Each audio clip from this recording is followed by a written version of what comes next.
one thing to look for, preceding the president's actual vehicle, his limousine, there's going to be 8 floats. 4 of them will recognize the 4 states from which hail the first 2 couples, Hawaii, Delaware, Pennsylvania, and Illinois.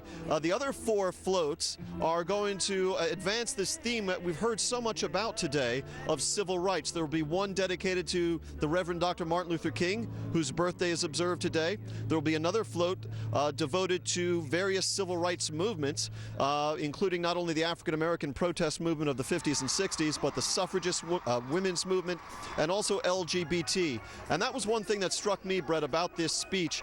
The president almost positioning himself as more than a president, but a civil rights figure. So much of his speech was given over to the subject of civil rights. And yet I venture to say that had you canvassed 100 Americans, any 100 Americans on Election Day, and asked them what is the most important issue this country faces, they would not have named civil rights. But that is clearly a preoccupation of this president. Brett.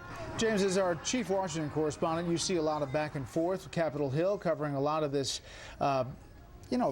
bickering over legislation, and your thoughts about the reaching out, some of the things that Chris talked about with Jay Winnick, some of the things we talked about with Britt and Chris, the partisan side of it, and whether the president is really sending a signal with this address. I've been listening to the coverage and heard this analysis.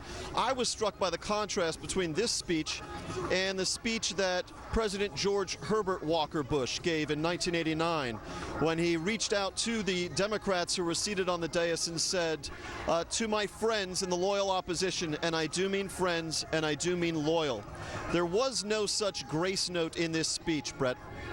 Okay, James, thank you.